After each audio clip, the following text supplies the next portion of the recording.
ఈరోజు వీడియోలో ధనిష్ఠ నక్షత్రం గురించి తెలుసుకుందాము. ధనిష్ఠ అంటే అత్యంత ధనవంతుడు లేదా ధనం మీద మక్కువ గలవాళ్ళు అని అర్థము.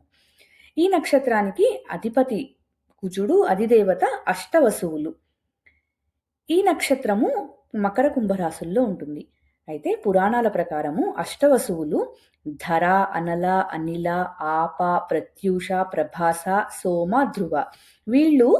వీళ్లలో ఒకరి భార్య కోరిక మేరకు వశిష్ఠ మహర్షి దగ్గరున్న కామధేవుని దొంగిలించగా వీరిని భూమిపైన జన్మించాలని వశిష్ఠ మహర్షి శపిస్తారు. ఆ శాపం మేరకు ఒక వసువు మాత్రం ఎక్కువ కాలం మానవుడిగా జీవించి మిగిలిన వాళ్ళందరికీ విముక్తి రావాలని చెప్తారు.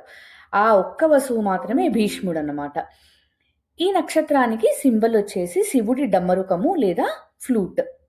స్వభావాన్ని విషయానికి వస్తే వీళ్ళకి కుజుడి యొక్క డిటర్మినేషన్, పట్టుదల అండ్ శని, మకర కుంభరాశులు కాబట్టి శని యొక్క ప్రభావం వల్ల వీళ్ళకి పర్సీవరెన్స్ అనేది చాలా ఉంటుంది. వీళ్ళు అనుకున్నది సాధిస్తారు, సాధించే వరకు దానికోసం ఫైట్ చేస్తారు.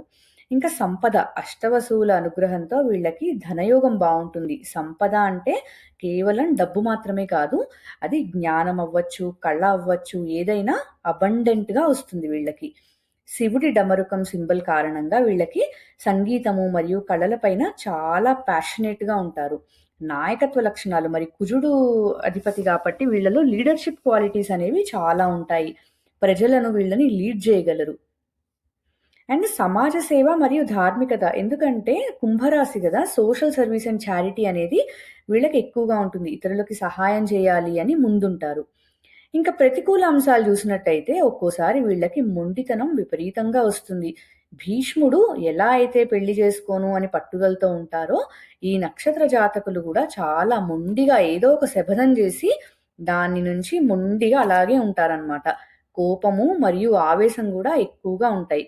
అనవసరమైన విషయాల్లో వాదించి శత్రువులని వాళ్ళంతటా వాళ్లే తెచ్చుకుని ఉంటారు. ఇంకా పాదాలు, ధనిష్ట 1, 2, 3, 4 పాదాలు గమనించినట్టయితే మొదటి పాదము సింహనవాంస. దీనికి సింహనవాంసకి అధిపతి సూర్యుడు. రవికుజుల కలయిక వల్ల ఆత్మవిశ్వాసం వీళ్ళకి నెక్స్ట్ లెవెల్లో ఉంటుంది. నాయకత్వ లక్షణాలు కూడా చాలా గట్టిగా ఉంటాయి. లీడర్ అయ్యే రోల్ బాగా సూట్ అవుతుంది వీళ్ళకి, లీడర్షిప్ క్వాలిటీస్, రోల్స్. ఇంకా రెండవ పాదం వచ్చేసి కన్యా నవాంస, బుధుడు అధిపతి.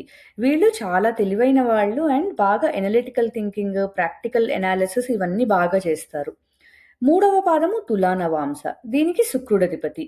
కుజ శుక్రుల కలయిక వల్ల వీళ్ళకు ఎక్కువగా ఏదైనా డిజైరస్ ఓరియంటెడ్గా ఉంటారనమాట. మంచి కళల పట్ల ఆసక్తి ఉంటుంది, కోరికలు ఎక్కువగా ఉంటాయి. నాలుగవ పాదము వృశ్చిక నవాంస, కుజుడు అధిపతి. ఇది పట్టుదల ఉన్న రాశి అన్నమాట.